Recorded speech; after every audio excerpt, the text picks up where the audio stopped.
Hello, my name is Jacob Jennerjohn, and I would like to welcome you to Roundhouse Crosstalk, a podcast hosted by the California State Railroad Museum. Have you ever wondered how and why time zones were invented? Or maybe you've wondered if time was always such an important factor in people's lives. Were cavemen running around worried about being late? Well, in this episode, we sit down with Scott Johnston, author of The Clocks Are Telling Lies: Science, Society, and the Construction of Time. Join us as we learn more about how our modern conception of time intersects with the history of the railroad.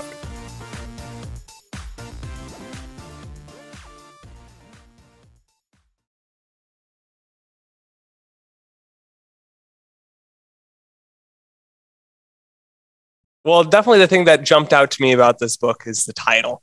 The title is The Clocks Are Telling Lies. So what do you mean by that? I'm looking at a clock right now that says 3:01. Is it lying to me? That's a good question. Okay. So the title came from two places, really. First of all, it's a direct quote, actually, from the early 1900s. This is a period where you could walk down the street and look at 10 different clocks, and every one of them would have a different number. You know, they'd only be off by a couple minutes, but it was really difficult to synchronize clocks and make them all say the same thing. And so there were some startup companies at the time that wanted to use telegraph wires to synchronize clocks. And so they were pushing for government to make it law that you couldn't have a clock that said the wrong time, because of course then they could be the ones that would sell the instruments that would help you keep your clock running on time. And so they wrote into the Times of London saying the clocks are telling lies, and that was their heading. And so that's where the title came from. But it's also sort of a shorthand for one of the underlying assumptions of the book, and that's the idea that the way we measure time is entirely made up. There's nothing in the laws of the universe or physics that says this is how time should be measured. In fact, since Einstein, we know that time is relative. There is no single distinct system of time that we can find out there in the universe. We're kind of on our own in terms of how we decide to organize the way we keep time. So that's where the title came from. So backing up a little bit before we get that standardized time, what was time like? How was it sort of this decentralized thing? You mentioned that 10 different clocks would have 10 different times. Like, why would that be? Yeah, so for pretty much all of human history, time was local in terms of either a village or a city, or if you're in the countryside, you might hear the church bell or a call to prayer from a religious institution. So churches and mosques were keepers of time in different places around the world. And you might also measure time by, depending on what your occupation was, the tides, if you were a fisherman, if you're a farmer, the rising of the sun, right? You just didn't need accurate timepieces for most of human history. But the Industrial Revolution changed that. Suddenly people had to go in and be on time to work at factories, that sort of thing. So that was sort of the instigating factor that caused people to need more accurate time. And there were a couple other big inventions that came along in the same era. One was the train, and the other was the telegraph. And those two together really brought into sharp focus the need for a standardized system of timekeeping. So one of the things your book talks about is the Sandler-Fleming's myth. So what is that, and why do you call it a myth? Yeah, so this is sort of the origin story of standard time, if you will, the origin myth. And the story goes that Sanford Fleming was on vacation in Ireland, and he was in a small town in the middle of nowhere, and he missed a train. He got to the train station a few minutes late, and this train only ran once every day. So he missed a whole day of his vacation because of this. And so he's stuck there in this tiny, tiny town in the middle of nowhere. And he thought, how can we avoid this? So the myth is essentially that he had this light bulb moment where he suddenly realized, you know what, we need to get some kind of system where the time is going to be the same, no matter where you are in the world. And so the reason I call this a myth, because first of all, it did happen, right? That's exactly how it went. Senator Fleming missed that train in Ireland. He wrote about it in his diary. But I call it a myth because it sort of misrepresents the nature of Fleming's contribution to timekeeping. It's not really useful to think about it as an inventor's light bulb moment. The real reason Fleming's important to the story of timekeeping is his activism. So after he had this idea, he spent decades promoting it and trying to get other people involved and getting people to take it seriously. And I think that's a much more interesting and much more important story. Thinking of the history of science as a series of brilliant inventors does them and us a disservice. Anybody can have an idea, but it's the persistence to pursue it and make it real that really matters. So I guess what is it about rail travel that demanded people to have the same time across, 30 miles, 50 miles, 60 miles, that sort of thing? Right. So before the railroad, before you could travel at the speed of a train, the fastest you could go is riding a horse. And riding a horse, you can't go fast enough for you to really notice that the sun is rising at a different time in different places, right? Where you are in longitudinally, you're not going to care when you're riding a horse. But when you have a train that can go fast enough, suddenly those few minutes between one town and the next matter, because you only have one track, and the train to come in the other direction need to know when you're going to be going by so that you avoid collisions. And as the train tracks system in the United States and elsewhere grew and became more complicated, scheduling got really, really difficult. And so having a shared system of timekeeping across all of the continent of the United States, and eventually the United States, Canada, and Mexico, and eventually around the world, it became important to have some kind of system that everybody agreed on. Obviously, as a podcast, we focus mostly on how railroad impacted things. But it sounds like the telegraph also had a pretty big importance to sort of this side of the story. Is it for similar reasons? Was it just communicating across distances? What was the story with that? Yeah, telegraphs is another side of the story, and it's very similar. If you're going to be communicating across oceans, you need the other person on the other side of the world needs to know when to be there to receive the message, right? And there's a third piece that I should mention too, and that's navigation at sea. And this is perhaps going back a century earlier than the telegraph and the railroad, to when the sailing ships were not first started to cross the ocean, but they wanted to improve safety at sea and avoid getting lost. And so if you want to know where you are in the middle of the ocean, really the only way to do it is to have a clock that will measure the time in the place where you left. So your last port of call, if you know the time at your last port of call, you can compare that to the time where you currently are by using the sun and stars. And using that comparison between those two times, that's how you can know how far you traveled around the world. And so there was a big competition in the mid 1700s to create the most accurate clocks possible so that they could put them on board a ship and take them around the world and prevent people from getting lost. So it sounds like a lot of the invention of time focuses on like people either communicating long distances or traveling long distances. And I guess that sort of makes sense on why for so long it was decentralized. We lived in a non-global world in a lot of respects. So there just wasn't a need for standardized time. But does this mean that our system of time was inevitable?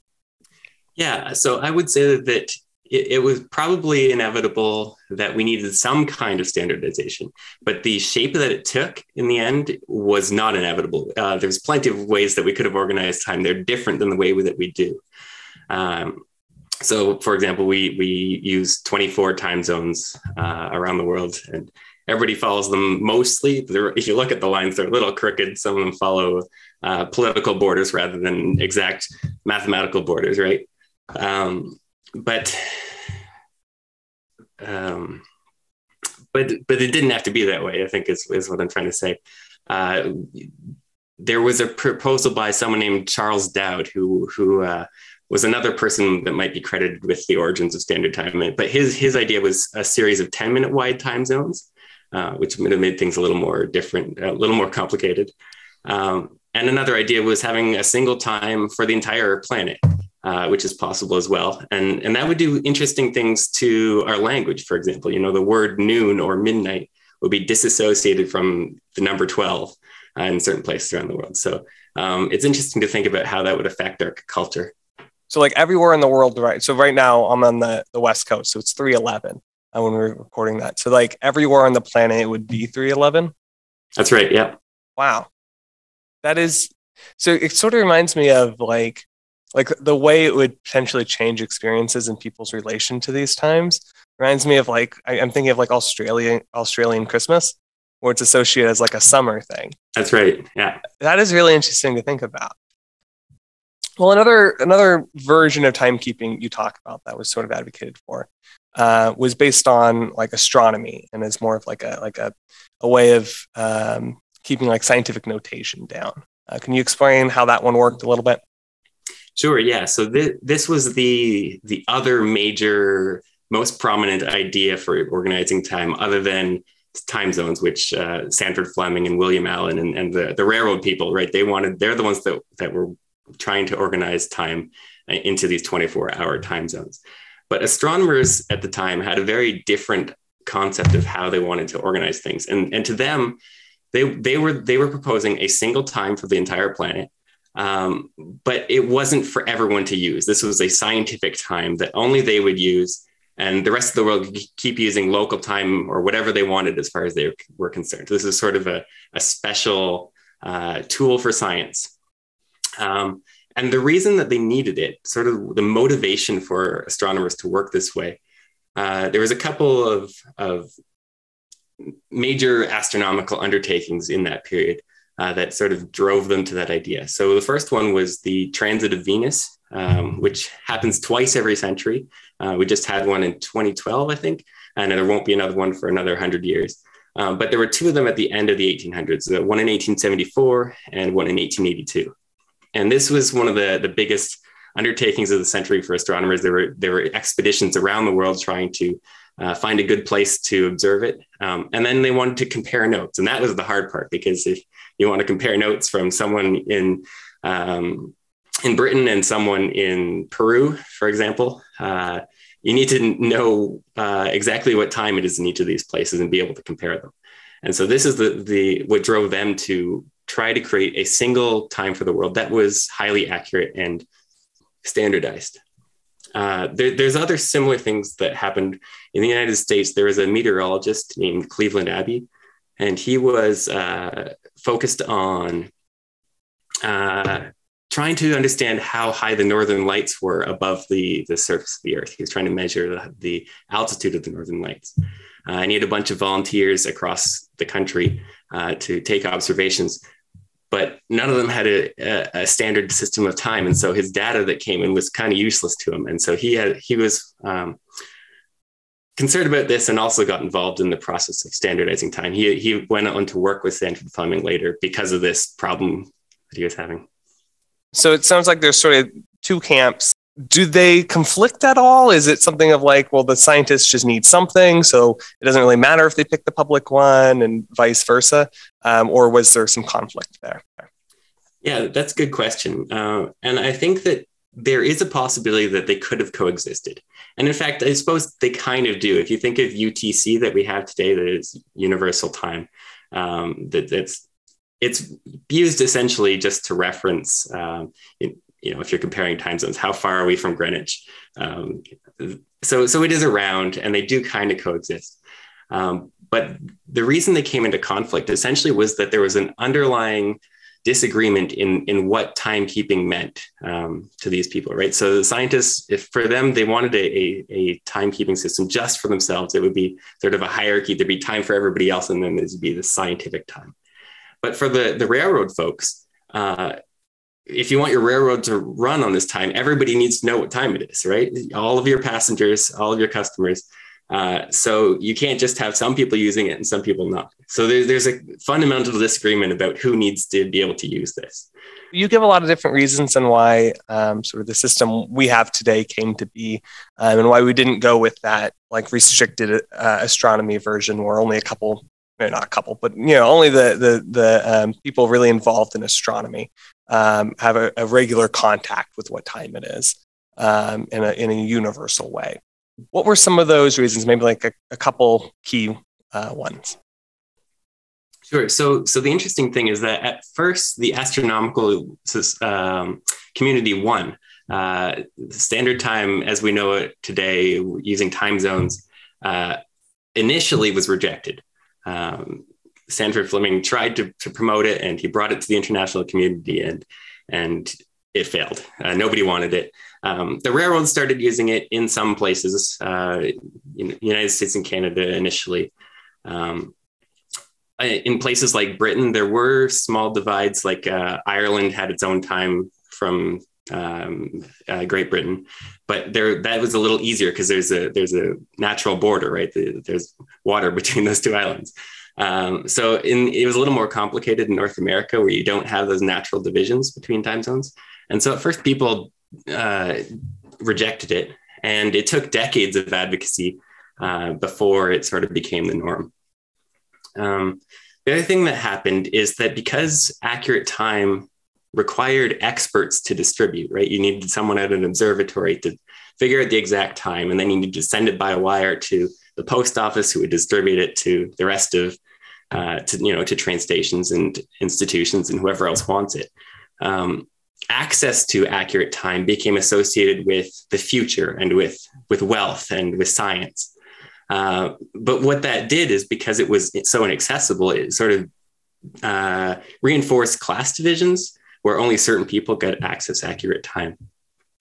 And that really only changed in the 1920s with the radio, when it became much easier to distribute time.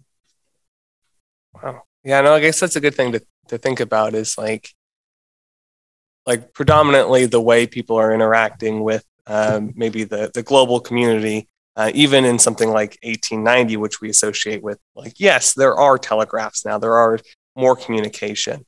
But for most people, still the predominant way that they're interacting would probably be through newspapers, which are time delayed. You can't tell somebody what time it is from a newspaper that was printed 4 days ago. Absolutely, yeah. 2 days ago. Okay, so one of the big events that you talk about in the book is the IMC in Washington. So what was that event? Yeah, so I mentioned at the very beginning that Sanford Fleming's real contribution was his advocacy, right? And this is what he was advocating for. The IMC was the International Meridian Conference, where countries from around the world got together to talk about how we're going to organize time across the globe.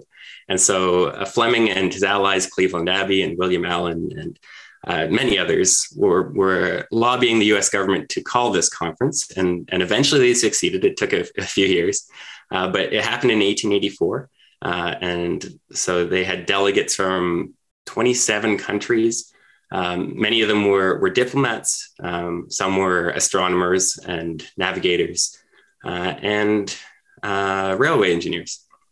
So this is where these two separate ideas of timekeeping, right, astronomical time and railroad time, they could have been separate and lived in their own spheres, but they came together and clashed at this big conference in 1884, where all these things were hashed out.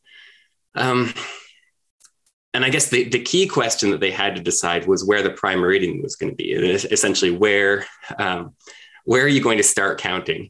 And so that was the major decision that they had to make. Although there were several other things they talked about too.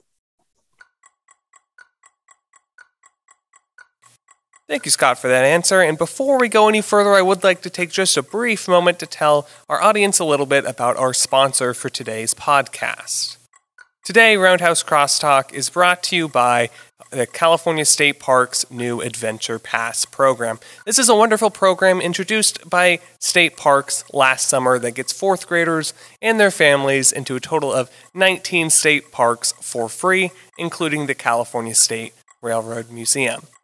The easiest way to sign up for that is at reservecalifornia.com. If you have any fourth graders out there, get them out to state parks, get them learning. This is a great opportunity this summer to have them engage with our state's most valuable cultural and natural resources.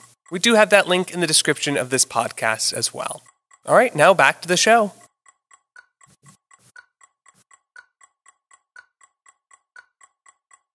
something your book talks about is just like how political determining where that prime meridian would be.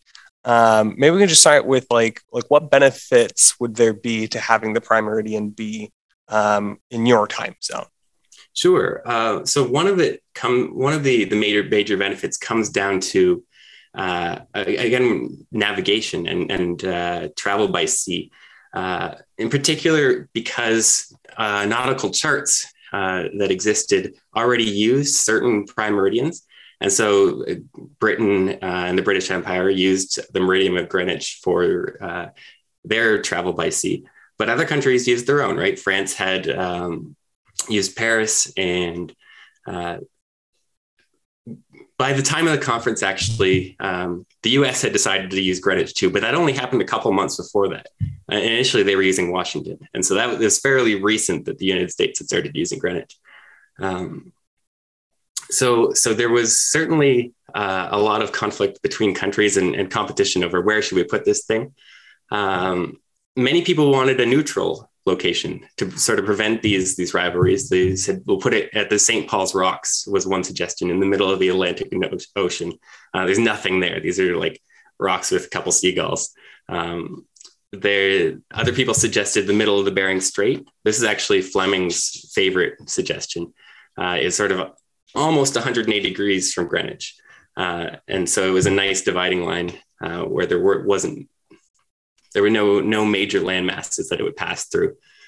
Other people chose religious locations, right? Jerusalem or Bethlehem were suggested as a location for the prime meridian. But the main conflict was between Britain and France. Britain wanted it to be in Greenwich, and France wanted to use Paris. And this was closely tied to the competition going on at the same time in the world between the metric system and the imperial system of measurement. And so there was advocacy groups who wanted to stop the metric system from taking over and becoming a global phenomenon. And several of the key players in that debate were religiously motivated as well. They saw the imperial units of measure as sort of divinely inspired, handed down from God. And they came up with some interesting ideas of why that might be. So one of them, Charles Piazzi Smythe, he was the Astronomer Royal for Scotland and a staunch supporter of the metric system. And he believed that the Great Pyramid in Egypt was somehow inspired by God and that it had been built in ancient times using divine inspiration, and that somehow inside the pyramid he went there to measure the pyramid and discovered that it may have been built using the British inch instead of the ancient Egyptian cubit. And he thought, that's weird. So he said, this must be the way things that should be measured. And so that was sort of his argument. And so he didn't go to the conference, but he wrote into the conference saying, the pyramid is a message to the people of the world, and we should make the prime meridian the Great Pyramid of Egypt. Yeah. That was a bit of a sidetrack there. No, that's brilliant. I guess because that's just like what they're used to. Yeah. That becomes the default. That becomes the way nature is. Yeah. A couple people went back and remeasured the pyramid after him and realized, no, he made a mistake. It was not a British inch used to build it. But I guess to bring this story full circle, because I was talking about the metric system, but how that mattered in the conflict between Britain and France. Is that there was this idea proposed of a trade that if Britain started using the metric system, then France would agree to use Greenwich as the prime meridian. And so there was this idea of, we'll do a little scientific trade here. Eventually that fell through. There was other stuff going on at the time. Britain had unilaterally started some action in Egypt and Sudan. France was a little grumpy about that. And so relations were a bit frosty. And so that deal fell apart. Out of curiosity, and I don't even know how you would possibly measure this, but if there was a trade between, we're going to use Greenwich Standard Time, and most places do use the metric system today. what was more valuable, like having people switch to your unit of measuring system, or having everyone switch to having like your country be the prime meridian? That's a good question. And to be honest, both will be pretty expensive because of the apparatus of those things, right? If you think about using the prime meridian, every map that ever been printed, if you switch prime meridians, all the old ones are now obsolete and you have to reprint everything. But the same is true of measurement systems, right? You have suddenly you have to scrap all of your standard weights and measures and have to replace them. Measuring cups in everybody's house have to change, that kind of thing. So both of them would be actually a pretty big deal and pretty expensive to give up and trade for another. Reminds me of, I can't remember the book I read it in, but it discussed sort of the role of standardization after World War II. I believe it was World War II, and how America was able, since it was going into all these different countries and funding all these different rebuilding projects, that it was able to get so many people to switch over to, using, okay, we're all going to use the standard gauge railroad, and we're all going to use the same size screw for this project. And that's great for globalization. It's great, you can order your screws in to be produced in America, and you can use them for your factories in France, and that's really awesome. But they almost always chose the American standard to go off of, in part because it did give America a step up. It didn't have to change any of its manufacturing in order to sort of play on that global stage. And it sounds like that's just like the earliest version of that. Absolutely. And this might have been what you just went over. So science versus religion, you have that as sort of a conflict that's popping up. Yeah, a little bit. So I guess religion, people base their timekeeping practices in religion, right? The calendar is based on religion. Religious institutions were often the source of timekeeping. The church bells ring to let you know what time it is. And I just talked about religious beliefs about the Great Pyramids, and made some folks decide that the pyramid should be the prime meridian. And so it definitely influenced the way people thought about timekeeping. I guess as a counterpoint to folks like Charles Piazzi Smythe, who were fervent nationalists and sort of very set in their ways because of their religious beliefs. There was also people like Annie Maunder, who was a astronomer at the Greenwich Observatory. And she also wrote books about religion and sort of the timekeeping and astronomy in the Bible. And so she was interested in religion and timekeeping. But to her, she just sort of saw that there were certain things like the length of the day from the turn of the earth that were set in stone. Those couldn't be changed, but everything else to her was cosmetic. So all this fighting over where the prime meridian should be, or how wide a time zone is, or how long a second is, she saw all that stuff as arbitrary and just sort of the trappings and the stuff that humans added. And so she sort of, her religious beliefs gave her sort of a sense of, let's just do what works best, because it doesn't really matter. That's great. Yeah. Cool. So another thing your book touches on is how Indigenous communities used time to fight for autonomy. So can you tell that story? Yeah, I can. So it's important not to be too general here. Forms of timekeeping in Indigenous communities are many and varied. Yeah. So the specific example that shows up in the book is essentially, it's about the Council of the Delaware Nation in Meridian Town here in Ontario. And at the time, they were trying to earn the right to appoint their own teacher to the school in their community. And to do that, well, first of all, they had to get rid of the current teacher. And so the criticisms against him, one of the major criticisms leveled against this teacher was that he was always late. He wouldn't show up on time. And so they wanted to fire him. And the critics of this decision were saying, how can you say that he's late? The school teacher is literally the timekeeper for the community. He rings the school bell every morning and lets everyone in the community know what time it is. And so how can you say he's late? There's no way to know.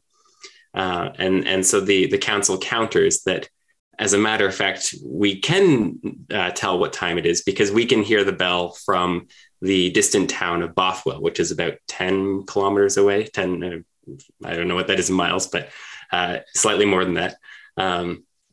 And so they were essentially claiming the authority of standard time to say that we have the right to appoint and dismiss teachers as needed because we don't rely on them as timekeeper. We can access and use standard time.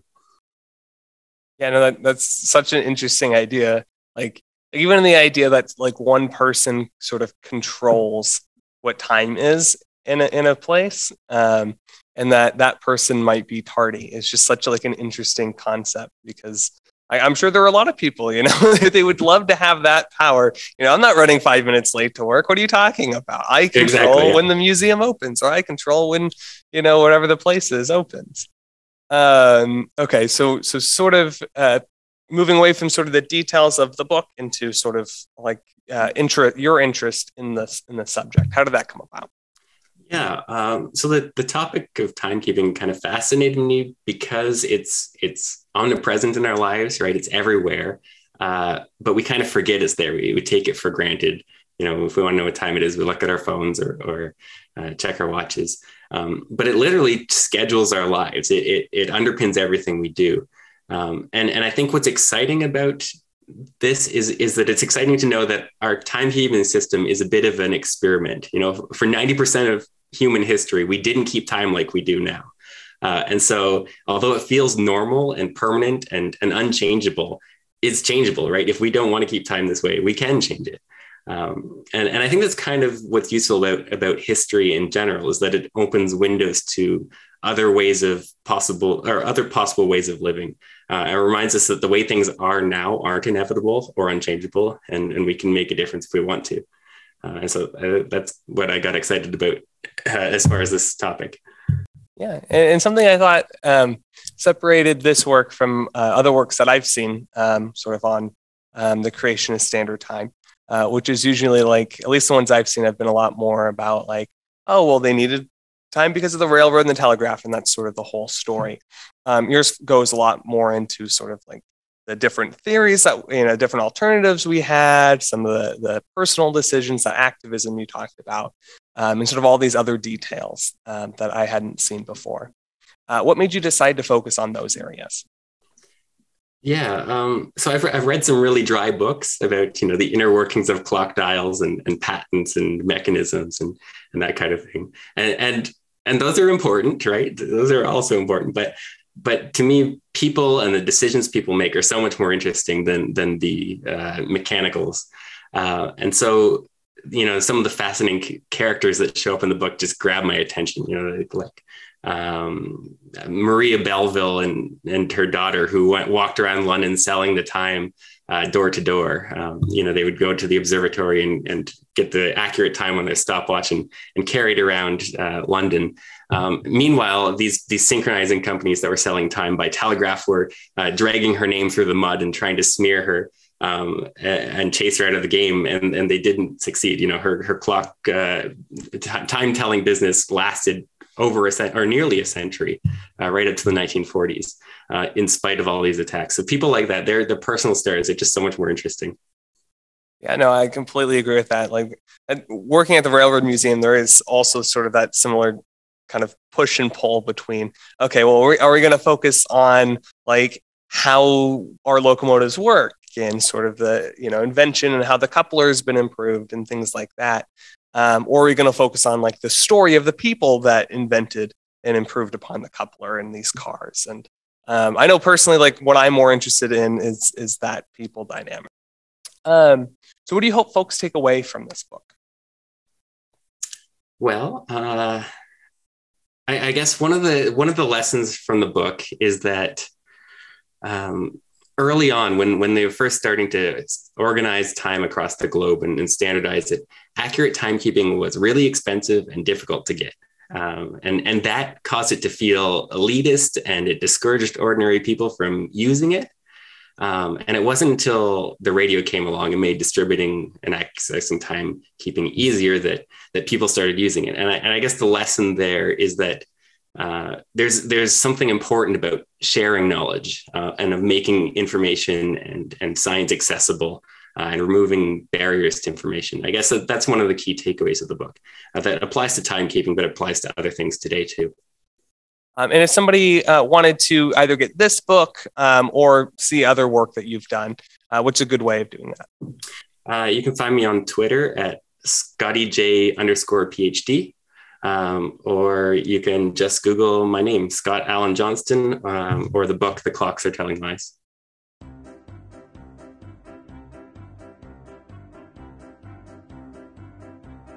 Thank you all for listening to this week's episode of Roundhouse Crosstalk. We hope you enjoyed learning more about the invention of time and hope that the next time you're running a little late, you can tell whoever is waiting on you that the clocks are simply telling lies. A special thank you to Amanda DeFazio and Jason Rankings for helping produce this episode.